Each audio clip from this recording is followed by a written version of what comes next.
his body has given out. It's been years of being put through the rigors. It was when he was in his prime, probably amassing too much muscle, too much mass on his frame, going through too difficult of a training regimen, thinking he should train like a Navy SEAL.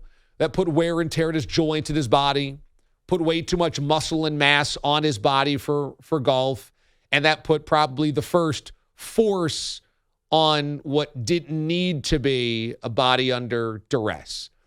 You then have years of pain pills and medication that I'm sure took their toll on him from a physiology standpoint. A guy that was addicted to painkillers because he then went through a lot of injuries after having a lot of mass on his body, certainly took some of that vigor, some of that energy, some of that crispness away from what he could do. Then you have the car crash itself, where the leg gets mangled. It has to be put back together, basically robotically. You have metal inserted into his leg. He nearly has to amputate it. And combine all of that with what mentally must have been really rigorous to try to come back from the scandal and the mistresses and your life being ripped apart and your family being ripped apart and all of that goes through that. I mean, Tiger today is a shell of himself, I think, both mentally, emotionally, and physically. But most importantly, physically, because we know that if he snaps into a certain competitiveness, that doesn't ever go away completely. It's not like suddenly Tiger becomes a big softy on the course and doesn't care if he wins or loses.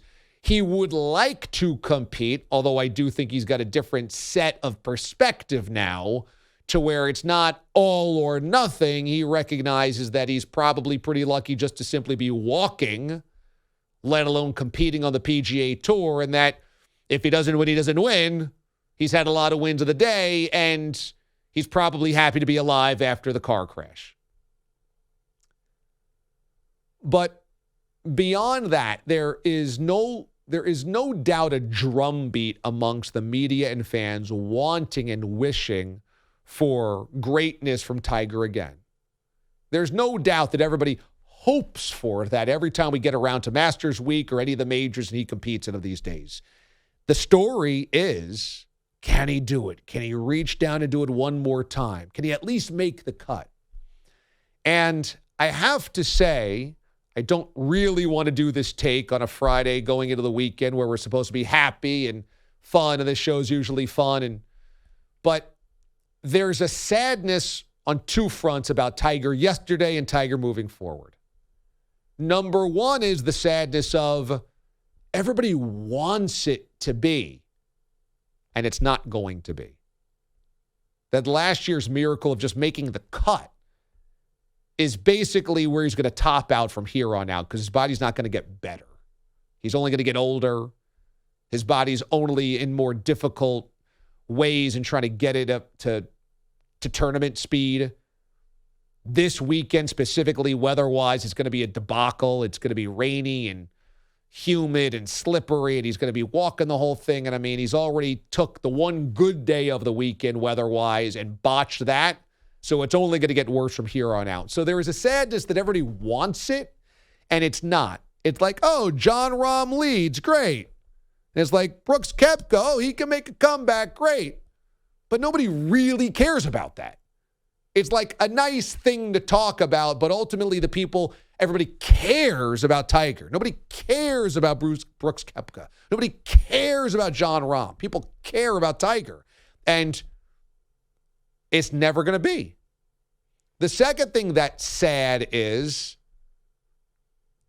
golf rarely has the sad old guy. Because, you kind of like retire into the pasture. You're still out there kind of swinging the sticks. You're not expected to compete for majors, but you're still out there. So everything's kind of hunky-dory. It's like, oh, yeah, we got to see Jack. And even though he's not competing for the majors, it's like, nice to see Jack. And, oh, there's Tom Watson. And it's nice to see Tom Watson. But we don't expect him to win.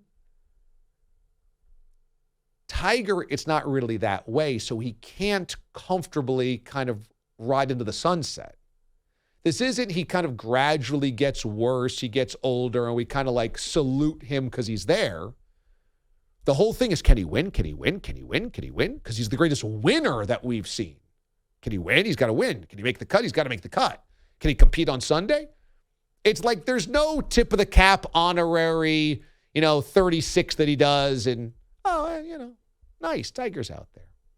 So there's very much a Willie Mays on the Mets, Franco Harris on the Seahawks, Emmitt Smith on the Cardinals, Jordan on the Wizards. There's very much this now where we don't really want to see these guys limp their way through the end of their career. We'd rather it be nice and tidy, and we're not getting that. We're not getting that. And so there's two parts of this that are just kind of sad. He can't do it anymore. And kind of hoping and wishing that he's going to do it, it's not going to make it happen. And this is the new reality. And Tiger himself kind of understands this because he's not even competing in a ton of tournaments. He's like picking a spot every so often. The Masters is special to him for obvious reasons. And it's never going to be the way that it once was.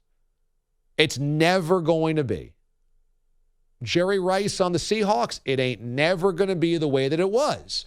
And that's the cruel reality now. And so this kind of like breathless hoping about Tiger is in some ways holding up everybody from moving on. It's like constantly looking at pictures of your ex on Facebook every night.